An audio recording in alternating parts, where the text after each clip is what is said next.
吃过什么药没有啊？又止痛药，又止泻药，做了2次验都没检查出来。打了住院打针啊，住院加清霉素那些都无法都没用，越打越咳呢。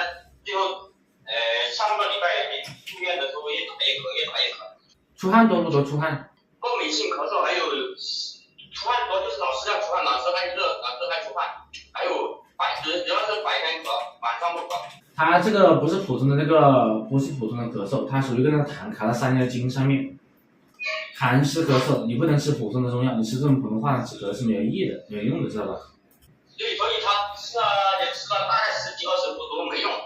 他这个孩子作物化肯定是不对症的，因为他痰是卡在三阴经上面，并不是在肺里面。他其实这种咳嗽称为过敏性咳嗽，从中医的角度出发，就是痰湿卡在三阴经上面一直排不出来所导致的。这种咳嗽一般我们用的是柴胡桂枝干姜汤的思路去治疗，主要是柴胡、桂枝、干姜、天花粉、大枣等等，把痰湿化出来之后，把痰一呕出来，这个孩子就不会再咳嗽了。